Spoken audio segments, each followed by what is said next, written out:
Wake up. That's right. Wake up. It's Colts week. It's Friday. 49ers got a break last night. The door is slightly ajar. Now can they kick it effing down? Let's go.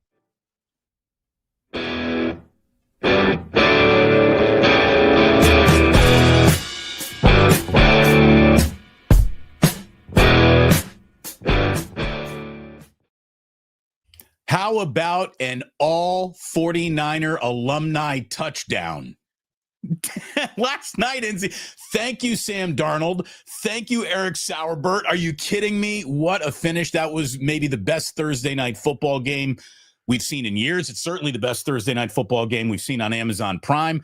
And that goes down as one of the, handful of games that I think 49ers fans will remember that the 49ers didn't play in this season. That was a great game on Thursday Night Football. It was crazy. It had all the Thursday Night Football division rival craziness baked right into it, and it went the Niners' way for sure. Wow, what an opportunity now they've got in front of them, Larry.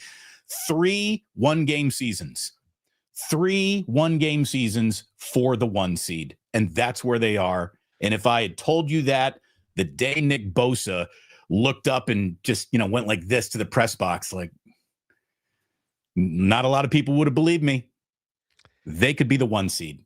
Oh, my God. It's amazing. It's amazing. But it also goes to show, it's a weird year.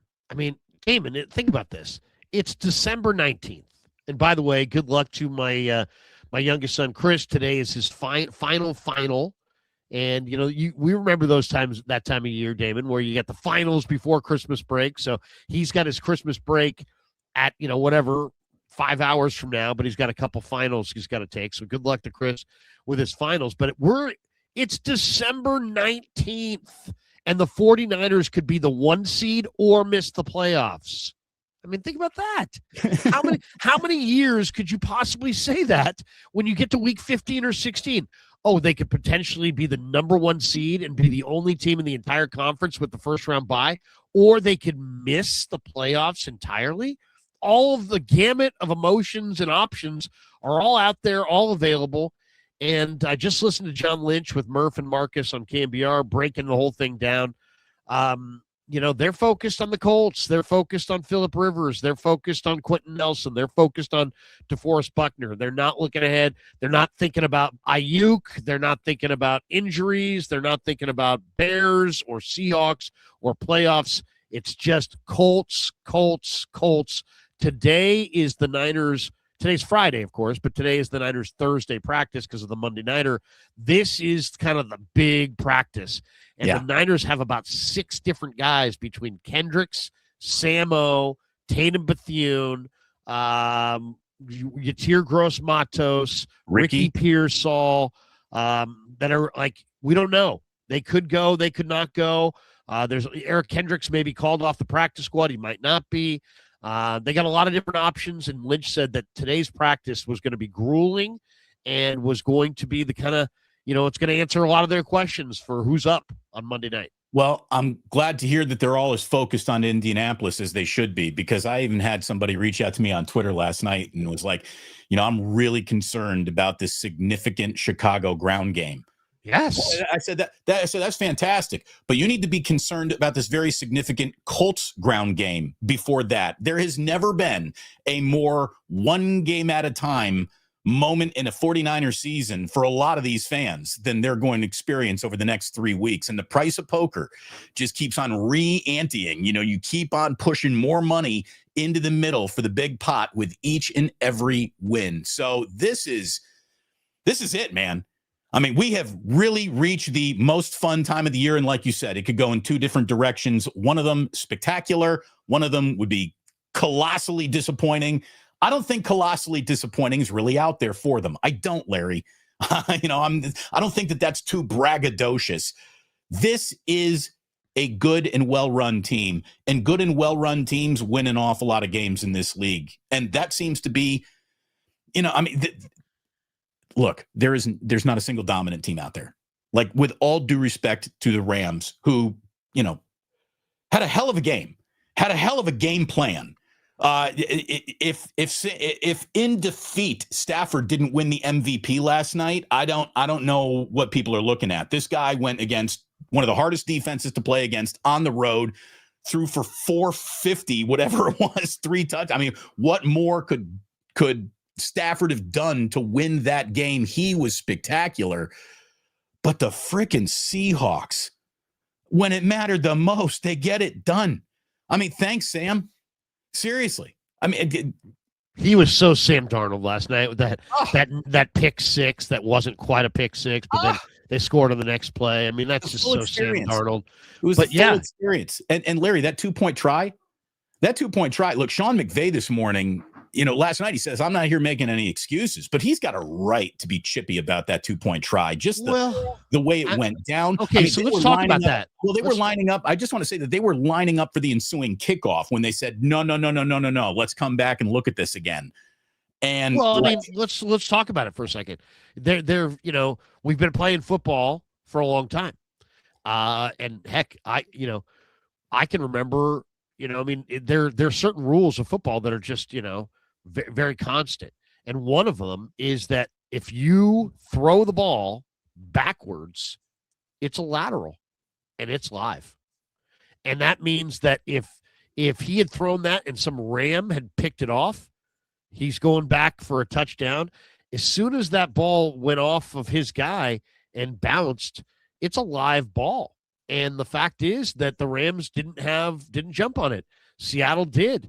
And it's a lateral. I mean, it's a lateral, it's a live ball, and it wasn't recovered. So it's like it's like you're watching this and you're sitting there going, okay, it's either a forward pass and it's an incomplete pass, or it's a backward pass and it's a lateral. And then if it's a lateral, it's a live ball. And then Seattle jumped on it, so it's a touchdown. But it's a 2-point conversion. The initial ruling was forward pass incomplete. Right, but it is reviewable because all scoring plays are. And when they reviewed it, I mean, we could bust out if we wanted to the aerial view because it's all over Twitter, and you can see that it definitely was going backwards. It was a backward pass. Yeah. So as soon as he doesn't catch it, it's live, and it's anybody's ball, and LA just wasn't in the moment, didn't react. Seattle, I wouldn't even say Seattle reacted, right? Because that guy didn't pick it up like it's a touchdown. He picked it up like just I'm picking it up. Yeah, I'm going to just hand this to the ref because I'm going to be a good football player today, and I'm going to make friends with this line judge and flip him the ball. It looked wrong in live speed. Also, it looked innocuous, and the way everybody reacted, you would just think, dead ball, nothing. Because both teams, it really was. It looked like it was crazy.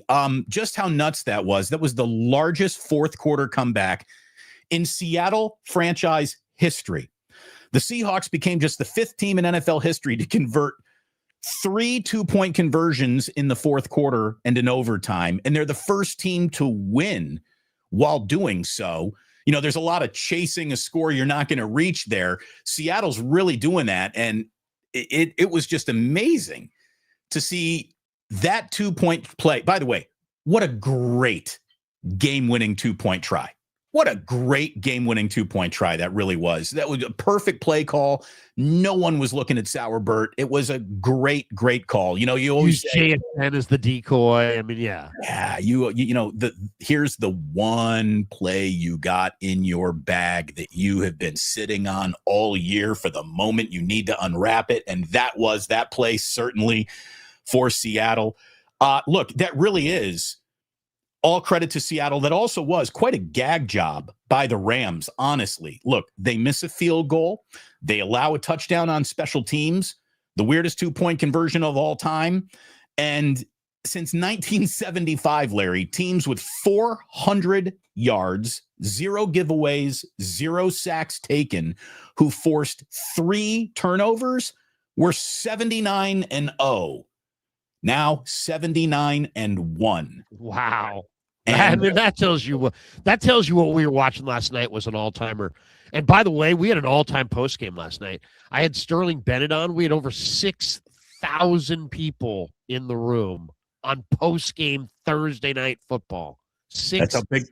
Look, that's 6,000. That was like remember we had a 10,000 show, you and I? Yeah. We had 10,000 people in the room at one point for one of our live streams. We had 6,000 last night. I couldn't believe it. I'm like, is that right? And I'm looking it up. But you know what's amazing too is that the Rams at the end of regulation. I mean, this game really could have gone anywhere. It was 3rd and 10 at the Ram 49-yard line, and they're literally there's like 53 seconds left. If they get the first down there, they're probably going to get the field goal, and they're just going to win. They're going to win before the thing even gets to overtime on the last-second field goal. And, instead, Stafford threw incomplete on a ball to Puka, who was spectacular last night. Look at 12 catches for 225. But if they convert on that 3rd and 10 on the Rams' last possession, they are absolutely they've got 45 seconds left. They got a fresh set of downs. They've got basically 2 or 3 plays to get a first down to get into field goal range. They were literally a play or two from field goal range and ending it. And instead, they want a punting. It goes to overtime, and then we get a touchdown in overtime, and you think, well, Puka scores, they're going to win. But no, then the Seahawks come back and drive down and score. And then I'll give Mike McDonald credit, man. That was a big balls call to go for it at all. I mean, would you have gone for it there? Would you have gone for the 2-point conversion? 100%. The tie doesn't really help you in the grand scheme of things. But there was time left. So the Rams were going to get it back with a chance to, I guess maybe their thinking was the Rams are either going to beat us or we're going to tie. So let's go for 2. Yeah. Let's go for the win. Look, it worked. Why not? Why not go for it right there? That was we're not just trying to win this game. We're trying to be something this season. Yeah. That was a big balls call, man. It was a big balls call, and I congratulate how often in your life have you rooted for the Seattle Seahawks? I've done it once. It was last night. And I'm glad to see that Sam Darnold and company came out. Look, you had the full Sam Darnold experience. Richard Sherman stinks, man. Richard Sherman summed it up. It was now or never. Like, it was now or never for Sam Darnold in that moment. And after having some really suspect moments in that game, when it mattered most in overtime on that crucial drive, he made some really nice plays. And then, of course, the best 2-point conversion in Niners history that the Niners didn't actually run is what we saw. And now, again, ball's in your court, San Francisco. The ball is in your court in a way that no one could have imagined. Again, the day that Nick Bosa looked up to the press box and was just like, they could be the 1 seed. And it's absolutely incredible that 2 49er alumni are involved. Should the Niners win a Super Bowl this year, does Sauerbert get a ring? He doesn't get a ring, but he's gonna get a lot of free rounds of golf probably from the Niners. I mean, does he like to play Pebble? He's got a tee time waiting, baby. Oh man, there's like 10 guys in that room that want to go play golf with Saubert. No, but I mean, not only that. Did you see Kittle right away? He's like, "That's my boy." Yeah. Well, I will say this too. Shit's starting to come together for the Niners. I mean, let's talk about this for a second. This is what's coming together right now. They're playing the Colts this weekend. We'll get into the Colts. We don't want to overlook Jonathan Taylor. We don't want to overlook their run game. We don't want to overlook the Niners' horrible run D.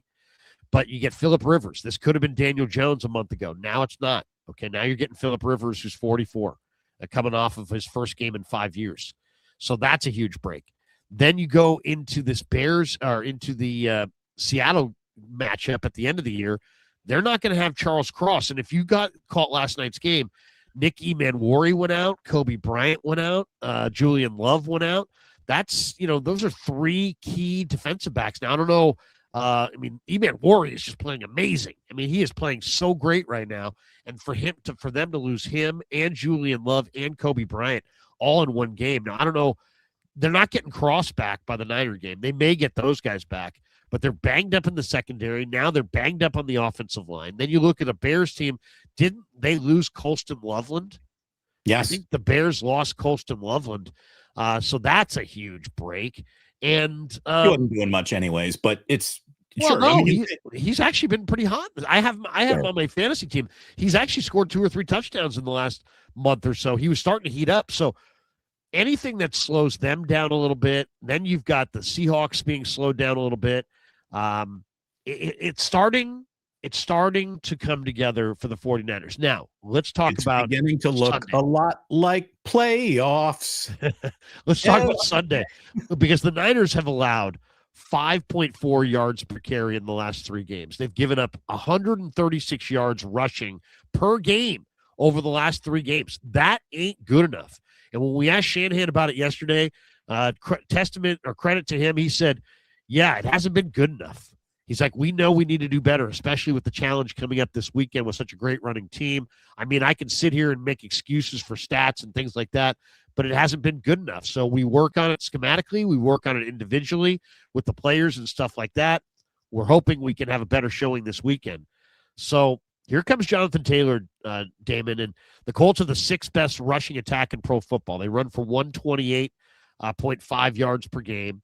They're really good. Yards per carry, 4.6. Taylor leads the NFL in carries, yards, rushing touchdowns, and I'm 7th in yards per attempt. Every Niner fan should just brace themselves right now.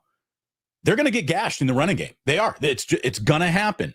Hopefully, the question is to what degree? Tatum Bethune, right? Hopefully, Tatum Bethune is back in there, and just that difference is one more tackle on a 2nd and long that now sets up a 3rd and very long that Phillip Rivers can't complete. It's just, tackling on 2nd down to set up. Phillip has got to throw it on 3rd down. I think is going to be key in this Monday night game.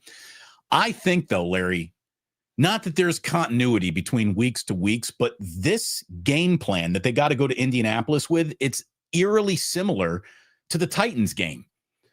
Do the very best you can to make the running back work for every inch he gets, and you dare the quarterback to beat you.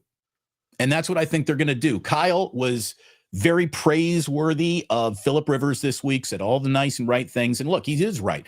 That is a future Hall of Fame computer that man has in his head.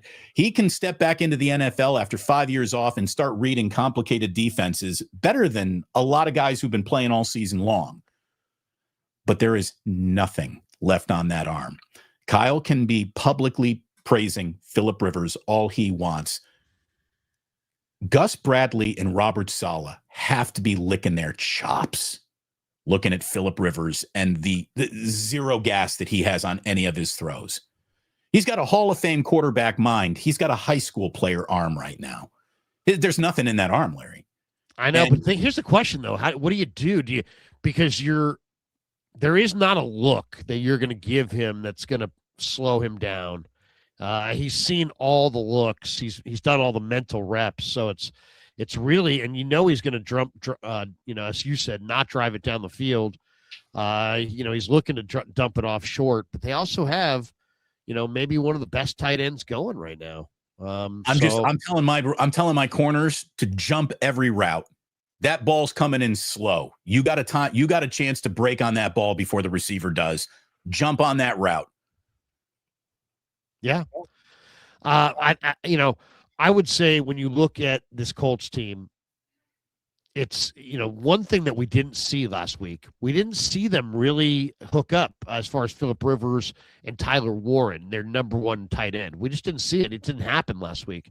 I would say look for that this week, because Warren is a great player and they need to get him involved. And I would say they're going to get him involved. So the Niners have struggled defending tight ends at times this year. So I would say bring 11 hats to the party on Jonathan Taylor. Hopefully Tatum Bethune is back in there making tons of tackles.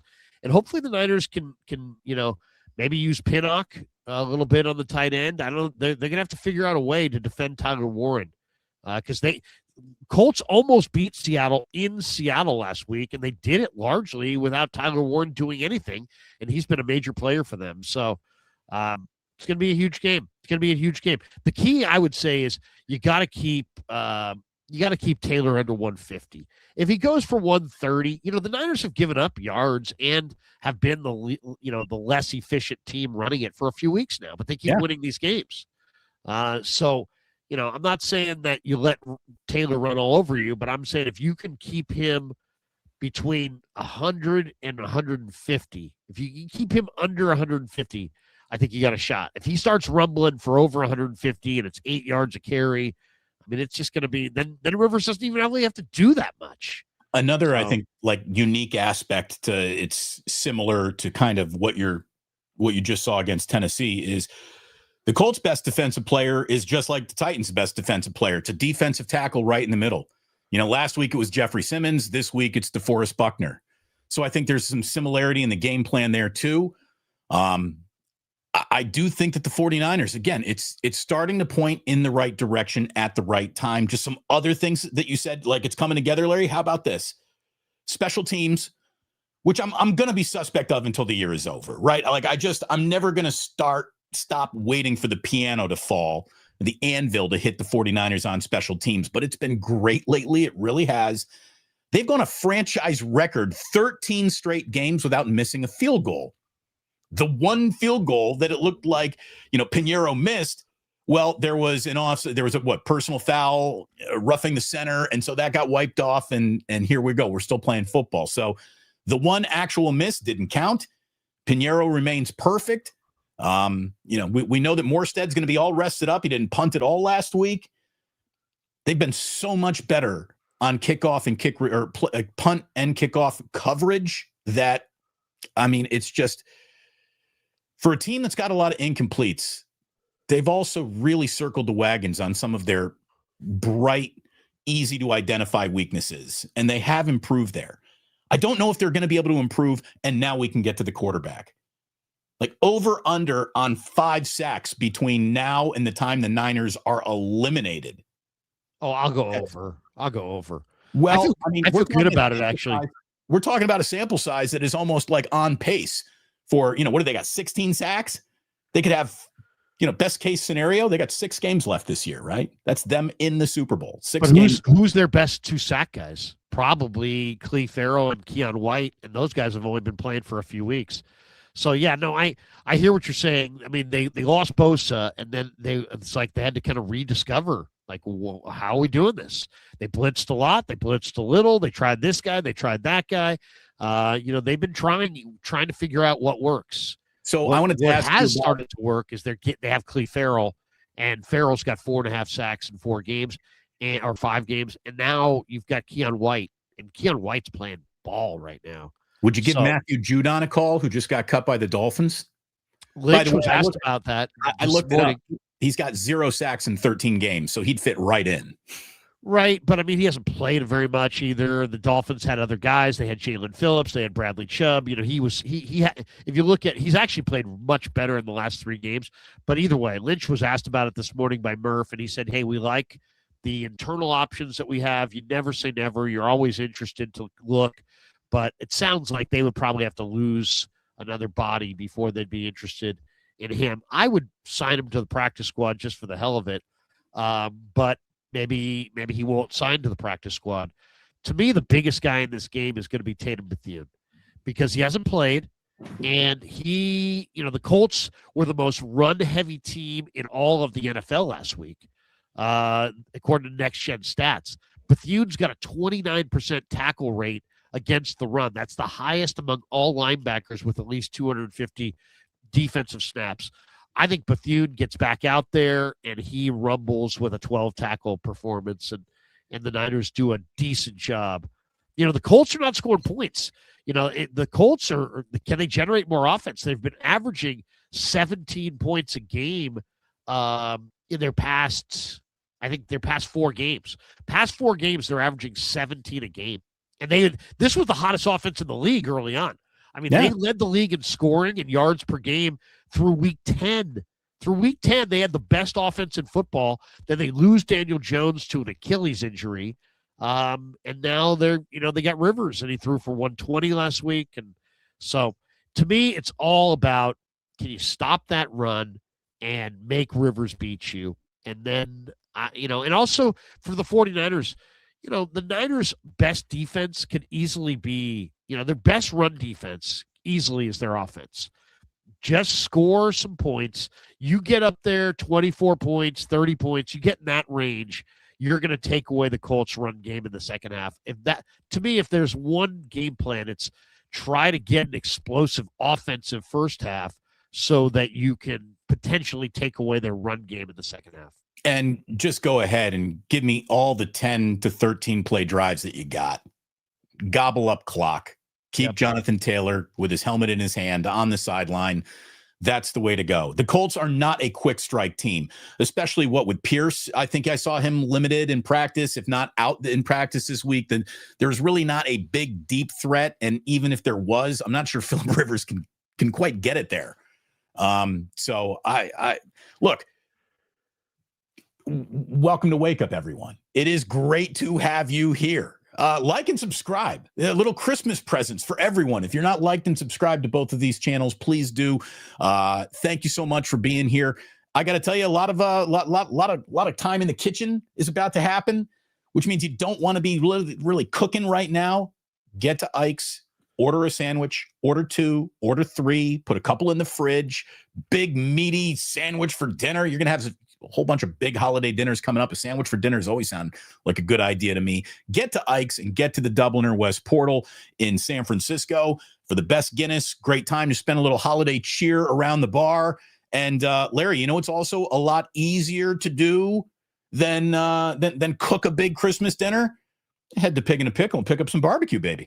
It's funny. Yes, you're absolutely right. Thanks to Pig and a Pickle for being the title sponsor of the Krug Show. Thanks to Damon. Thanks to Mary. Thanks to all the good people at Pig and a Pickle. Last night in the stream, we got a bunch of people saying, hey, man, I live in Petaluma, and I can't wait till they open their spot in Petaluma in 2026. So 2026 promises to be a great year ahead for Pig and a Pickle, and they are opening in Petaluma.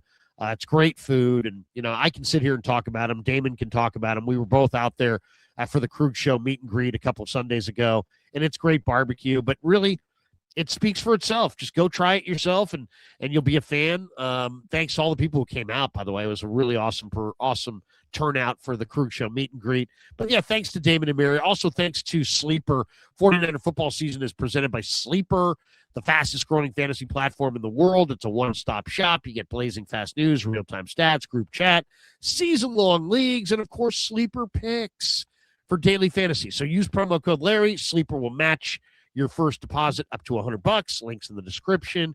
Terms and conditions do apply. Damon, thank you for putting that up there. Yeah, how about that, huh? Do you see that? You see that? I was looking for Kev in the back room. I didn't see him. I'm like, you know what? It wasn't me. It wasn't Kev. It had to be Damon. So there you go. But thanks to Pig and a Pickle. Thanks to Sleeper. And thanks to all of you guys for, supporting our channels. Damon and I have been doing this for a while, but, seeing the momentum, seeing the growth of both channels, seeing where this has gone has been really gratifying to both of us and our families. So thank you to all of you who have supported the Krug Show or the Plus or Wake Up. And so many people, by the way, at the meet and greet were like, I love Wake Up. I live for Wake Up. And you get it too, I'm sure. If there's ever like, are you guys going to do a Wake Up on this one, this day, that day? So guys, just so you know, this week, obviously we're here on a Friday. We will be with you on Monday. Okay. So don't forget Monday, even though the Niners, it'll be kind of a wake up pregame, but so next week we'll be with you Monday and Tuesday. So, cause we're going to be with you Monday, Tuesday. Damon's going to have to carry Tuesday because Monday is a late night. I'll be doing my post game. I probably won't get to the rack till about 2:00 in the morning on Tuesday. The great Sam Batesh is in the his A. What's up? Look at that. Look at that. Anyway, we'll be with you Monday and Tuesday on Wake Up next week. And then what about Friday, Damon? What is Friday? I haven't checked my Christmas. Is that Christmas? When is God? I'm in like the fog of the holidays right now. I can't figure out anything. Yeah, Christmas is Thursday next week. Yeah, it is. We could do Larry. We could do a Friday if you're done with the 26th, a Friday wake up. Why not? Why wouldn't we? What's the date of that? Do you have the date? Because one of those dates. Well, Friday, the day after Christmas. Oh, it's 26. Okay. We're gonna. There we go. I'm gonna plus one on that one. Yeah. Look at that. Look at Sammy. Sammy, good to see you, man. Thanks for jumping in. We'll take our Oh, there we go. We can move it that way. So what'd you think last night? Oh, I mean, what's man. the talk in LA? What's the talk at ESPN LA as the Rams? Is it all about we got screwed? Or is it you know what? Seattle just found a way to win. It's really a beautiful conversation because it's three-pronged. Okay. I represent one of the prongs, but I'm gonna tell you the other two that are happening. Okay. So the Puka Nakua thing, are you guys up to speed with this entire sort of what I'll call it's interesting at this point. How's the anti-Semitism in the Rams locker room this morning, Sammy? Look, during Hanukkah, it's not a great time for that. And then his brother's stealing cars from Lakers players, right? Like there's a lot going on there. But most importantly, so here's what as a rule, it's not good to steal cars. No, in general, I mean, right? I'm sure that I've got a platform of anti-car stealing for a long time. I don't think Kevin is stealing cars, right? I think you raised him better than that, Larry. Yeah, absolutely. I hope. And Jack and Ozzy, it's not happening. So here's the way this Ozzy. works. I tell you, that's the one to keep an eye on. Right. You just don't know. Down in the front seat playing with the wires. I don't know, guy. There are no guarantees. But here's the Puka Nakua thing. So he says what he says on that stream where he suggests that the refs are out there just flexing on TV so they can get TV time, right? So then we're all assuming, watching the game, it's like, oh, wow, when's it going to happen, right? Like, when's Puka going to get a call against him or not get a call that's a clear penalty, right? When's that going to happen? Obviously, Puka Nakua had a pretty good game, right? So then Puka goes out and goes for 225 and 2 scores, right? It's the most ridiculous. I mean, it's the best receiving performance of this year. And you could even say, like, in the history of this league, it's on the list. It's on the list. It's on the list. It was a really big night by any standard. I mean, it's just like whether you've got anti-Semitism floating around, whether your brother stole a car, whether you said something on a stream, no matter what, even if you have no tongue, that is a game that's in the history. Hamas has a really big receiving night. Hey, people are insulted. Cars come and go. You know how hard it is to find somebody who can win on the outside? So, and then in overtime, right? Like seemingly putting it away in overtime also, right? Okay, so there's that. So, and we can say for the game, I mean, Nakua, there were no calls for against Puka, right? There was no moment where it was about Puka per se.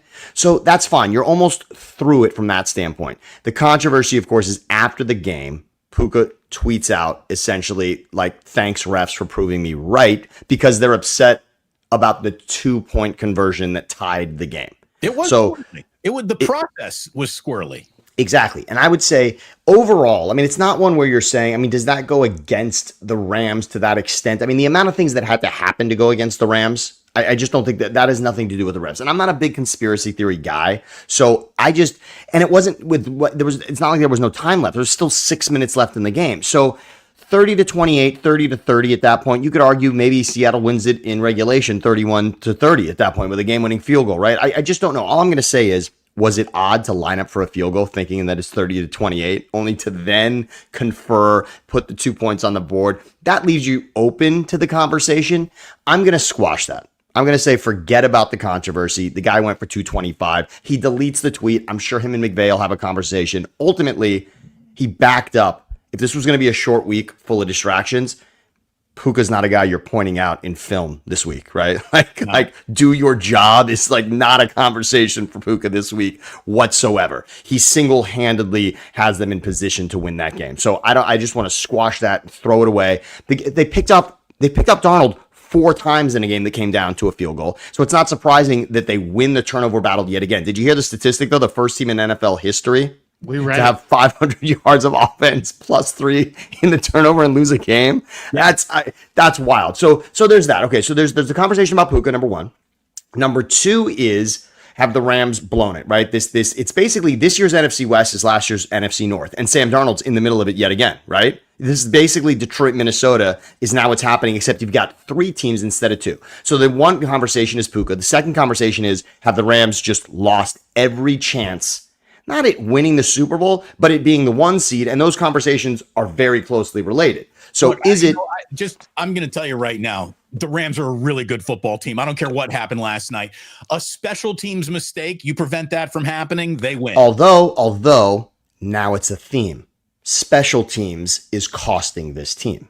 The Rams lost to the Eagles on special teams, right? And now largely you're going to say special teams punt return in this game turns the game around for Seattle. So it's starting to be mention a theme. They got a lucky kick, right? Yes. Mevis kicked that one where the snap was really high, and I don't know how he got that through. It was actually a brilliant kick by him. Yes, it was. And then also Mevis misses his first kick. So there's that as well. So special teams is starting to become a little bit of a theme there. And so those are the two. Puka's the conversation, 1 seed for the Rams, and then the conversation I am introducing to the group because I'm the guy here in LA.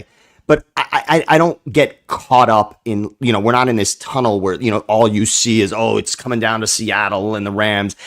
I've been beating this drum. And Damon, you know this. I texted you how long ago? Did I text you a month ago with this?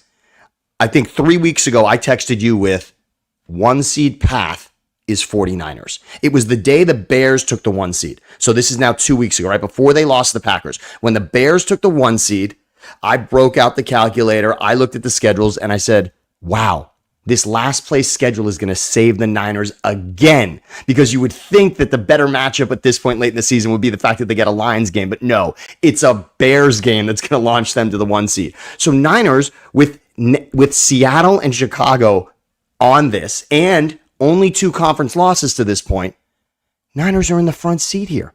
So I'm whispering to everybody, everyone's so worried about, no one saw the Niners. It was like, this is the quietest run to a 1 seed I've ever seen. And it is now unfolding perfectly. And it's funny when you get caught in the moment and you're looking at standings and you're looking at divisions and you don't see what's not right on top and right in front of you and what's obvious. And I just flipped the standings 1 column over and was looking at conference record, because that in the end was going to play the factor. And it looks like it's going to. Obviously, you got to win the division. But again, as you and I have spoken about many times, Damon, AFC games, don't worry about them. Don't worry about it. You want them, but right. It's survivable. And you would trade them. That's what I'm saying. If it's about preparing, if it's about putting yourself in the best position for an NFC win, trade it for an AFC loss. That's all. I'll say this. How would you guys rank the Niners' final 3 games? Do you, as far as difficulty? Because I'm bringing that up because there's a guy from CBS Sports I've never heard of, Garrett Podell. Oh, so I'll give you a little history on him. I do. You know, so yeah. So Garrett is a researcher. He was hired. I believe he's from NFL Network. I actually believe he worked a little bit with Siciliano at NFL Network. He got hired by a guy named Justin Page, who runs all the research at CBS, who's a brilliant dude.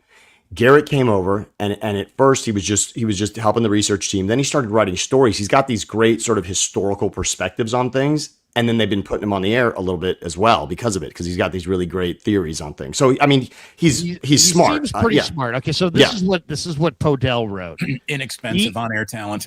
Yeah, he's saying basically that Rivers is going to carve up the Niners. Wow. And he's going to throw for 300 yards. Here's his quote.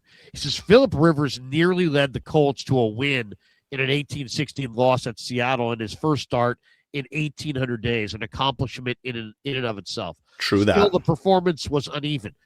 Rivers threw for just 120 yards with 1 touchdown, 1 pick, completed only 2 of 8 throws of 10-plus air yards, finished 1 for 5 for 2 yards when pressured, and relied heavily on short throws behind the line of scrimmage.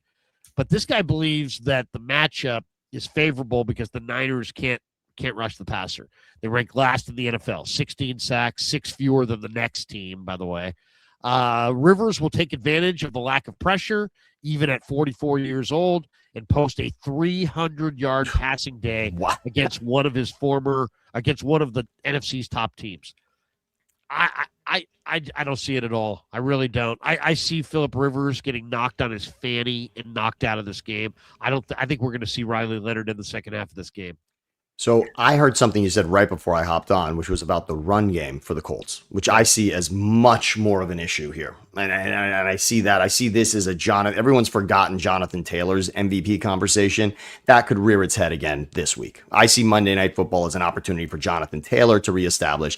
And I would say as great as Rivers was last week, first of all, Rivers was good. I'm not going to say he was exceptional. It's a field goal game that goes back and forth. And yes, it was a considering the context of where Phillip Rivers was 2 weeks ago, it's an outstanding performance. It's a better story than it is a performance. Again, look at performances. Quarterback performances were on display in last night's game, right? You got Stafford over 450, Darnold with his, by the way, we said it's Darnold's best game since USC. We all said that, right? Clearly and obviously that is Darnold's greatest game. Picks. But it is his greatest performance as a professional, Larry. It is. He almost threw a pick six. Yet, game, he has every excuse at that point to be done with that game, to lead that drive. JSN was shut out in the first half for no yards, no catches. But the throws he makes on that drive, when Stafford's the guy who's missed their game-winning drive and Sam Darnold comes in to say not so fast, including a great pass and call in the 2-point conversion to win it. So all I'm telling you is Phillip Rivers is not in that game that way last night. Right? Darnold did not that performance against Seattle is not what he did. So I don't think that's going to happen against the Niners. I think Jonathan Taylor, and I think, frankly, the Colts see it as an opportunity against the Niners also. I mean, look at what Tony Pollard looked pretty damn good. I mean, if you're in a fantasy playoff with Tony Pollard on your roster last week against the Niners, guess what? You won that game. Yeah, Tony Pollard was great. If you can't stop Tyjae Spears, how can you feel great about stopping Jonathan Taylor? But it's a week-to-week league, and of course, the players that the Niners are bringing in this game probably will be better than the players they put on the field in the last game. I mean, there's no question that Phillip Rivers may not have to do a whole lot. If Jonathan Taylor runs for 158 yards and 2 touchdowns and 6 yards a carry, Phillip Rivers may not have to do very much, but there's a lot of ifs there. I think the 49ers are gonna fire in this game. I also think the 49ers offensively are going to score points. Yes. If you look at the breakdown, the statistical breakdown of this Colts defense, it's not stellar. Larry, I can see your eyes searching for the stat you want. Let me give you these while you're looking for that. The 49ers, since Brock Purdy returned, are 4-0. 4th in points per game in the NFL, number 2 in quarterback rating in the NFL, and number 1 on third down in the NFL. Number 1 on third down. That's a monster number. If you like that sort of thing. Than points per game, the way that the Niners need to go about winning. The Niners don't need gaudy scores. They got to keep the other team from having a gaudy score, and that is best served by again, you just said it, Damon. You just said it. You got Brock Purdy. You can give me. You got Brock Purdy against the 31st pass defense in pro football. That's what the Colts are. Without 31st. Without Sauce Gardner. They're not going to get him. He's not playing this week. He's hurt. And then they've got other guys that are hurt. So I think the 49ers should be able to pass successfully in this game. The question is, can the Niners stop the run? And can the Niners run the ball? The Colts run defense is top 5 in the league. Shanahan said it to me the other day. He's like, they're the number 1 run D as far as yards per carry against. So it's going to be very challenging for the 49ers to run the ball. But 31st against the pass, 31st. Oof. So I think Brock Purdy's going to throw for 3 bills. Well, look, Purdy came off a great game. Purdy with 3 touchdowns in the last game. And again, now with that loss by the Rams last night, not that the Niners aren't trying to win out. They were regardless of that. But this is such an opportunity to have that Thursday result going into this Monday game, to have all these days to think about what you're in position to do. This is, and the Colts, are the Colts unraveling? I mean, I think that's yes. The Colts season is 4 in a row. I told you the 5-game losing streak was coming. Coming. Damon, you nailed this one. Guess who has lost 4 in a row? And here comes 5. And here comes 5. By the way, the Colts are 6-1 at home this season. That's not to be overlooked. But then the 49ers are 6-2 on the road. There's nobody's shaking about going into Indy. That's just like, so. let's not discuss, places that you just can't play in December in this league. Indianapolis is not on the list at all in any way since Peyton Manning has left. So that's it. I'm sorry, I didn't mean to cut you off, but I think that Phillip Rivers' success last week, and success is a sliding scale for Phillip Rivers, right? Sure. His success last week is going to be harder to find now that there's 60 minutes of game tape on him.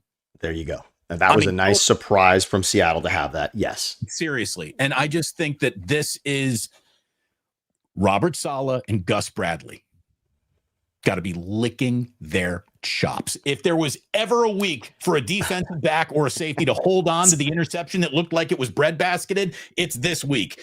Jump every single route. This ball is coming in at 17 miles an hour. Phillip Rivers is going to be beatable. And Indy, by the way, was beatable with a quarterback that was better. Daniel Jones got hurt because he was getting pressure. Daniel Jones and everything that Indy had done early in the season was out the window. Daniel Jones wasn't hurt in the midst of them peaking at their performance. This was slipping apart before Daniel Jones became a part of this equation. And I'm going to point at one other thing. If Indy's season does truly unravel the way that it looks like that it's going to, credit to Daniel Jones. This is, again, another ridiculous scar on one guy.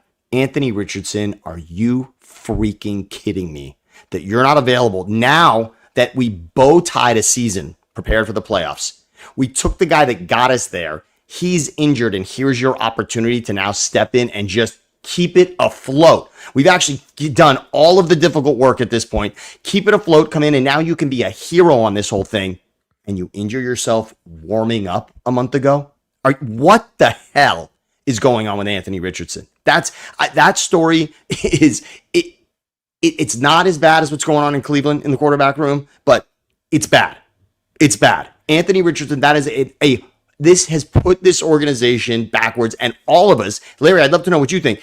I think all of us would have signed up for Anthony Richardson. That's a guy that looks like he's going to play in the mold of Lamar Jackson, and it's a joke to even say them in the same sentence.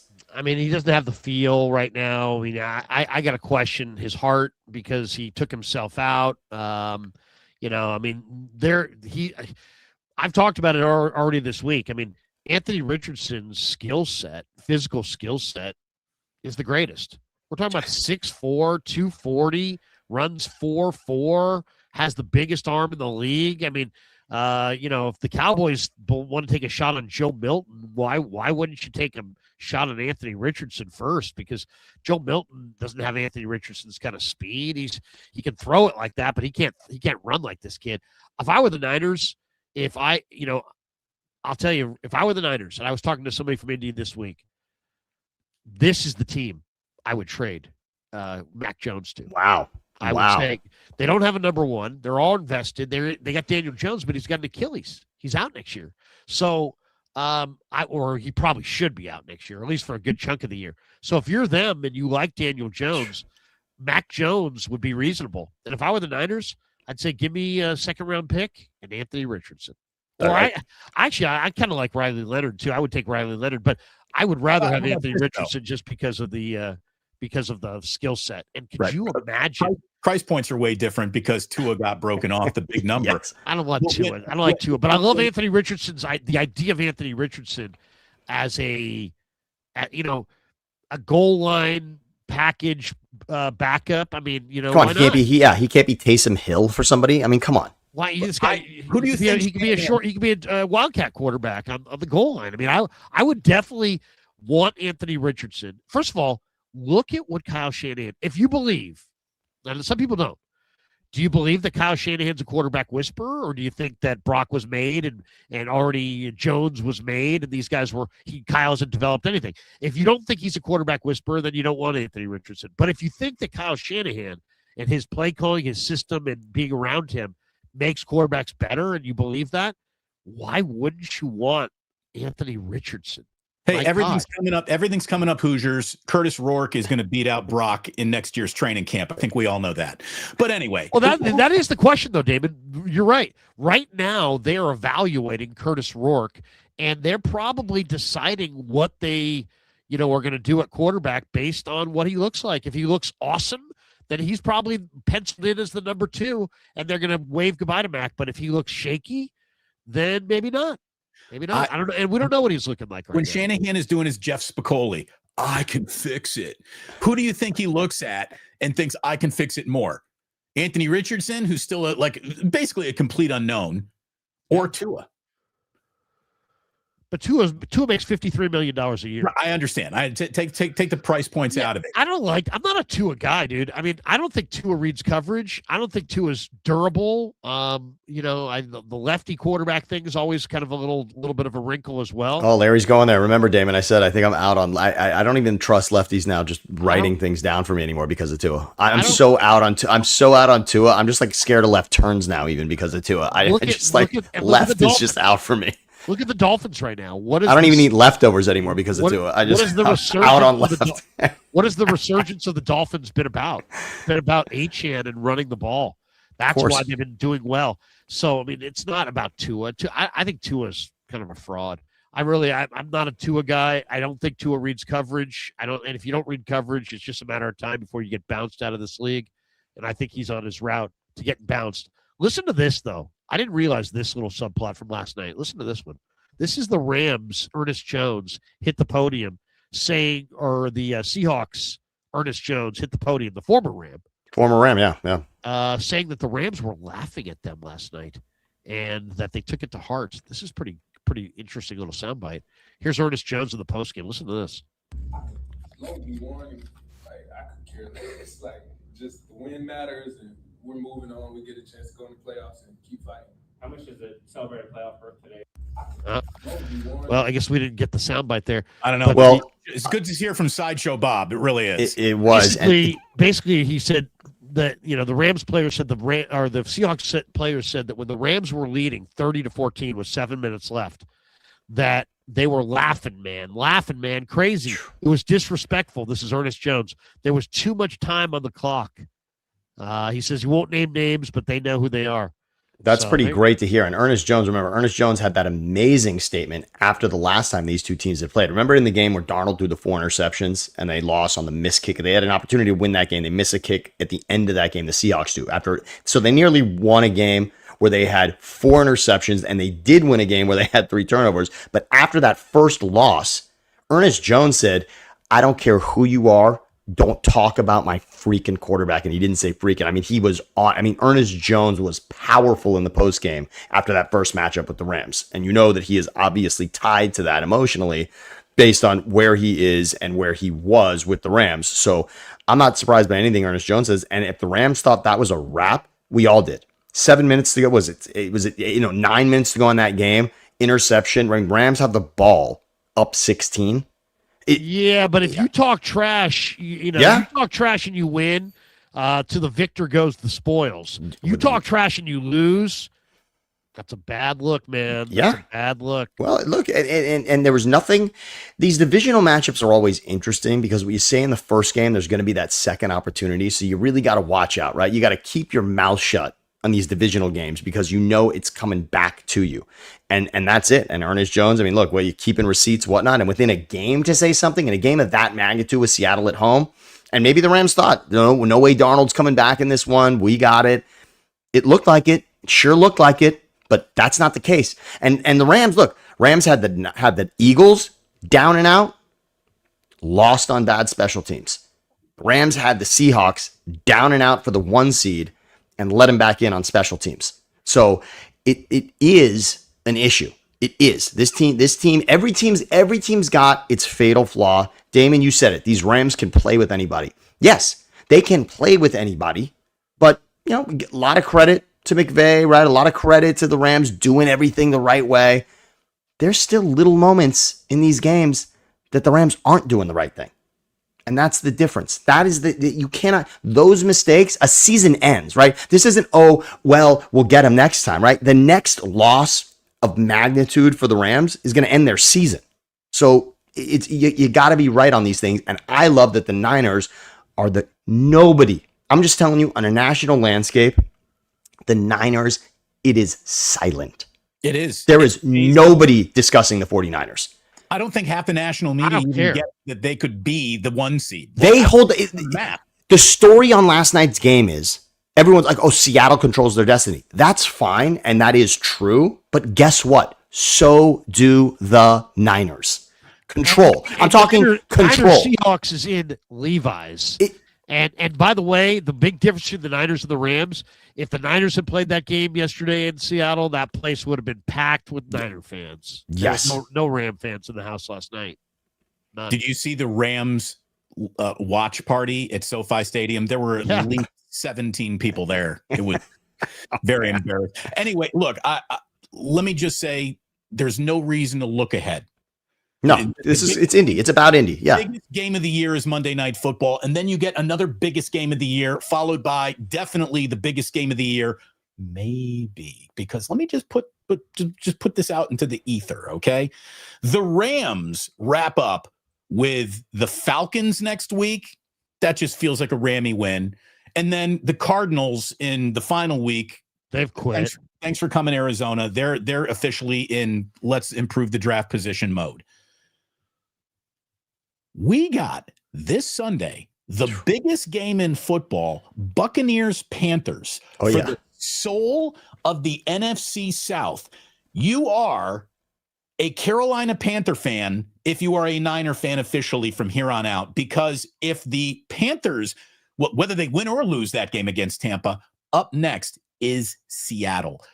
I could see Seattle losing in Carolina, which would make the game in week 18 against the Seahawks a Mac Jones game.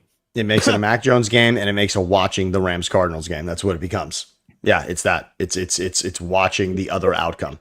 The Niners tiebreakers. So if the Niners win the next two, that third game against Seattle could be Seattle well, if Seattle loses, right, Carolina. yes. But if they're tied, obviously it's everything. And I would say right now, Sunday Night Football is making a plan right now for Levi's Sunday Night Football Week 18. And Sam Darnold, they're wearing the black unis. The Niners are wearing their alt unis that night. I love that helmet, Damon. You and I discussed a lot the black unis. I'm actually a big fan. But right now, Sam Darnold is poised to play Sunday Night Football Week 18 in back-to-back seasons with a 1 seed, 5 seed split on the line yet again in the same position on the road yet again. That's what he is set up to do right now. Did Sam Darnold use up all of his cosmic juju last night? There's the question. You know what? And if he did, it was worth it. Because again, clinching a spot, putting him at the 1 seed in the moment, putting him in the front seat for the NFC West, all of that's, and you know what? Was he in? How about this? It's tough to remember actually, but was he ever in this good a spot in Minnesota where they were this close to being the 1 seed? I don't remember this late in the season. I think Detroit always was, because Detroit had that head-to-head at the moment. This will be interesting. If it comes down to it. I love that Darnold's in this position again, and the fact that nobody is mentioning the Niners is my favorite part, because again, people just like the math is too hard because you got 2 teams ahead of them, so everyone's like, okay, they're out. Yeah, see you later. No. The path is there. What do you guys think we're going to see on Monday night? Is it going to be a big Niner coronation and they're going to kick ass? To me, this game is not going to. I don't see Niners Colts as close. I think it's either going to be the Colts run the heck out of the ball with Jonathan Taylor, and everything goes right for them on some magic carpet ride, and they get a multiple score win, or more likely the 49ers knock Phillip Rivers out, slow down that run game, put up 30 of their own, and win comfortably on the road.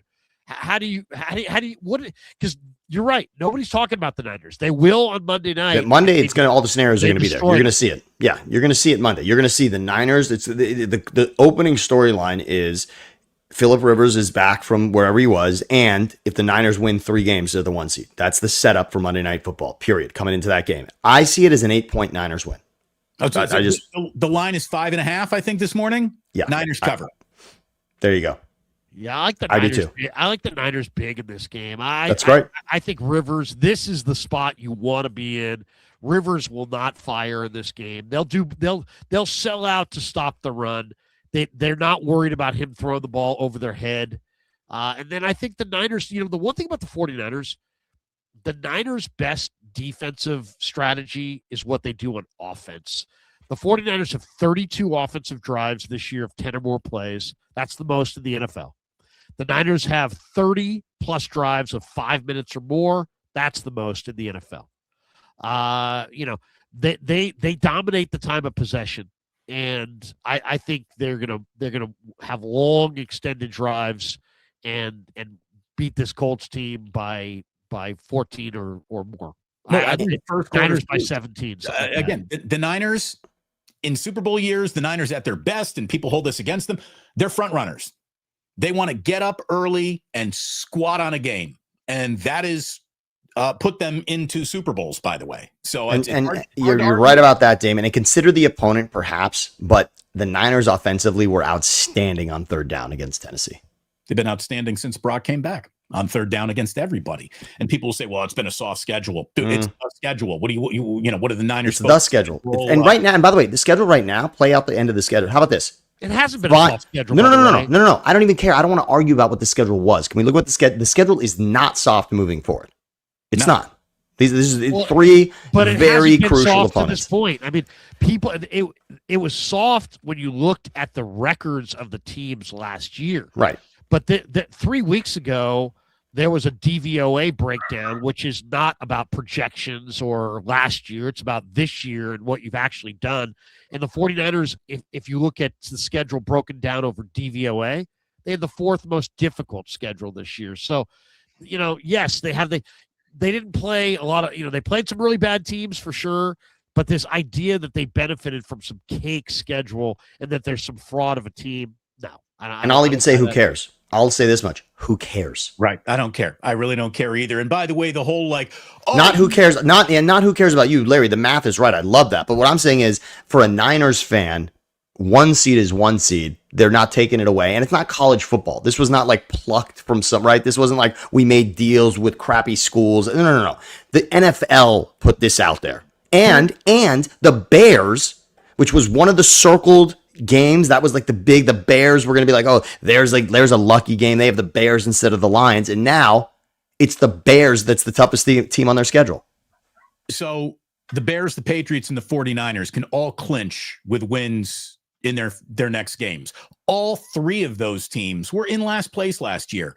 Going from worst to first happens all the time in football, and it's really not held against any team that does it. So I'm not going to have anybody hold it up against the 49ers and say you're illegitimate for doing it, because it happens all the time. Josh Dubow of the AP, at least one team has made the playoffs after finishing last in their division the previous year in 26 of the last 29 seasons.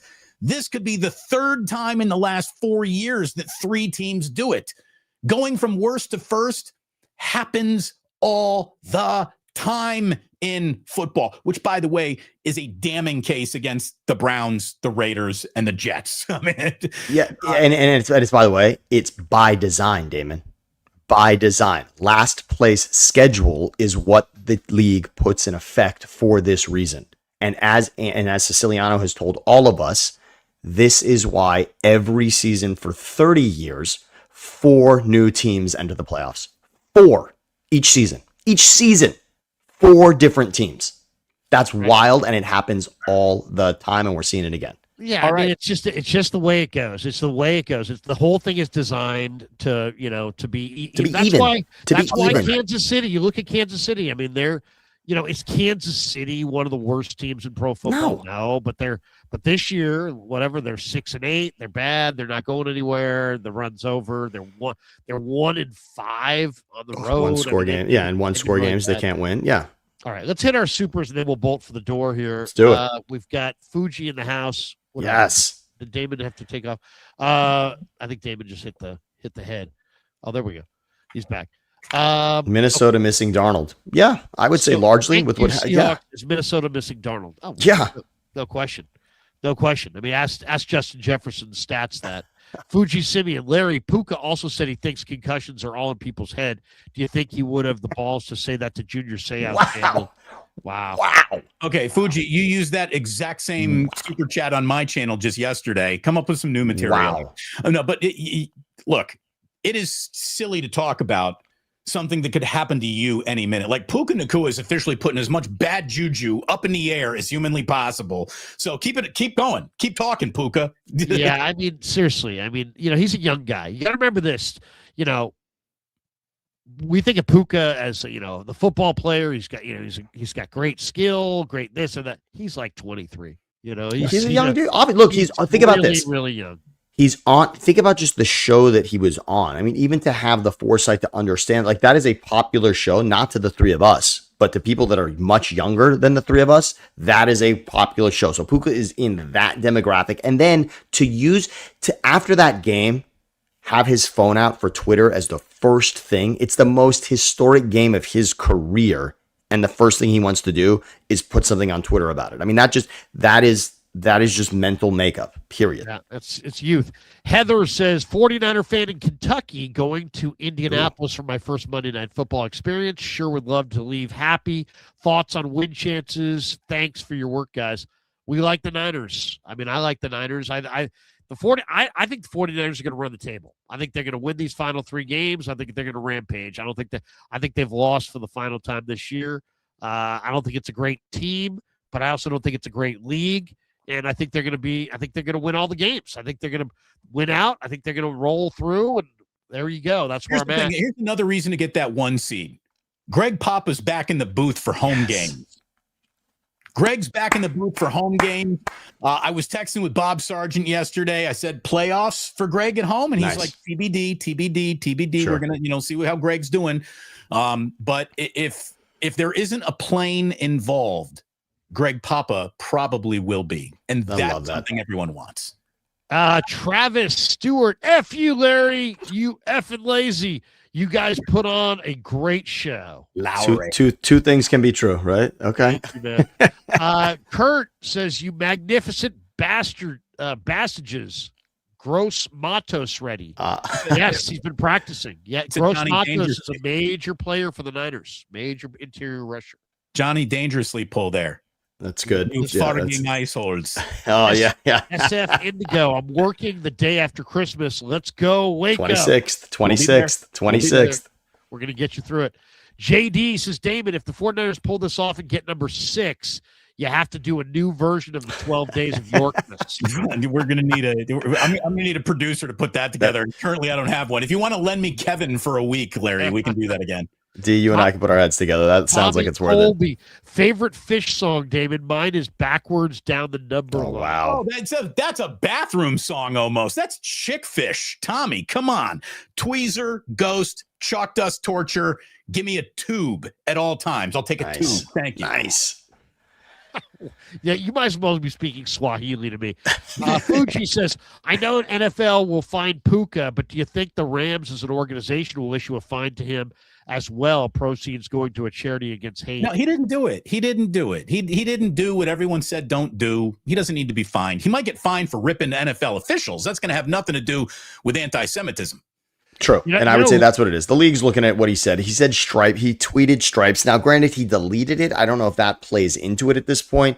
And it's different than college football, but will the league look for the Rams to do something first and then judge on that? I don't think so. I don't think the Rams are going to do anything. But I will say this, as far as fines go, who needs to be fined is the guy who had the hip drop tackle on Ricky Pearsall. I mean, that Ricky Pearsall ankle injury was a direct result of a hip drop, which has been outlawed. That fine is coming that way for Mr. Titan, whoever that was. Mr. Elman or Lilman says, became a YouTube member. A little clap for him.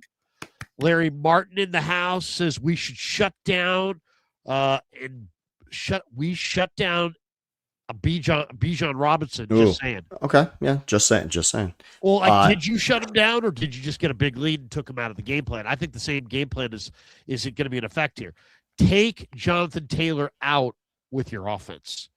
Keep him on. Yeah. Let him sit and watch. 4 points. That's it. That's it for us. All right. That's going to do it for us. It's Friday, December the 19th. I got a busy day. I'm off to Santa Clara. I've got a Chase Senior stream coming up here in about 20 minutes. What do you guys got cooking? This is a big one for the holidays here. We're midst of Hanukkah here, so I got a Hanukkah party tonight, and then I got to prepare and get Levi to sleep with my parents on the night of the 24th. We'll do Christmas on the morning with them as well. So we're doing a little double dip. By the way, Sam, how can it be goalie interference without the interference call? It was great right there. I saw that. I'm watching you, baby. I'm watching you. By the way, Celebrini. I'm trying to. Oh, by the way, you want to hear a great locker room conversation? Yeah. A little. I'm over listening. I'm listening as Matt Barrows is talking to Mac Jones. Well, a bunch of Niners went out to the Sharks game. Oh, right? this is great. And they're like, they invited Macklin Celebrini. They're like, hey, man, let's go have a couple beers. And he's like, hey, man, I'm 19. I'm 19 years old. 19. I can't even go have a couple beers. There'll be no beers for me. So I thought that was kind of funny. Superstar, that guy, by the way. We're talking superstar. Yeah. I'm trying to debate on Christmas. I'm a turkey fan. The family doesn't want turkey. So, okay, that's fine. I'll give in. So now we're down to either a ham or do I go prime rib? Have you guys ever done prime rib? Do you have any prime rib advice? Because I've seen people, I've been watching videos, Damon. They cook it with the bone on. Sometimes they slice the bone and then tie it all up. And then the bone's not on anymore, but it's kind of near. Yep. But they take off the bone and then they slice it. The internal temperature, I know, is the key factor. But what can you tell me about cooking you pull that prime rib at 128 and you let it come up while it rests to 132. Thank you so much. What you need, though, is to go and get yourself a time machine and buy that prime rib 6 years ago. The prime rib that last year was $220 is a $300 prime rib this year. The price has gone up to the point where that ham, that turkey might be something you want to look at there. Do a ham and a turkey breast. You don't need to do a whole turkey. Just do like smoke a turkey breast or something. I think I kind of like that. I like that idea. If you're going to go prime rib, bring the American Express black card to the butcher. You're going to need it. I have not done the prime rib at home. I've never had a prime rib home served that way. So I'm impressed, Larry. I would love that social media from you. Yeah, I would say I would be very curious, and I would be into your social media unveiling of the prime rib at home. Have you done a prime rib, David? I've done like 5 of them. Yes. By the way, I'm HOPR. House of Prime Rib is my only experience. Oh, I'm telling you, I love House of Prime Rib. But do you do it what do you do it in? Smoker? I do it on the grill. Wow. I use indirect heat, put it on the grill, good and smoky. It cooks a lot faster than you think. Prime rib on the grill goes a lot faster than you think. So how fast? It's about 18 minutes a pound. Okay. Depending on how hot your grill is. But you also have a gas grill. You wouldn't do it. No. What am I, a communist? No. So there's no such thing as a gas grill in my backyard. We're using charcoal like men. Charcoal. Okay. Yes. But your coals are not in your standard indirect pyramid. Yes. No. Yeah. So Indirect. You want it off the side. You want indirect heat, Larry. Indirect heat. So push the coals to the sides. Yes. Basically. Yes. All right. Now I'm really invested. Larry, you better do this now. Now that we've gotten a lesson. Yeah. Look at it this way. Boy meets grill. Thank you very much. How about this? Speaking of girls, I'm taking my girl to the Guardsman Christmas lunch today. I'm going to put on a suit. We're going to go to Fairmount. Fancy. We're going to go get hammered. We're doing some day drinking. I think we got the grandparents picking up the kids tonight. Afternoon sex feels like I don't know. That's strong possibility. Trending. Wait a second. Everybody write this date down. Trending. All of a sudden, Damon has a third son that's trending. Exactly 9 months from this date. Ooh. It would be a true Christmas miracle. It would be a true Christmas miracle. Wait a second. On that note.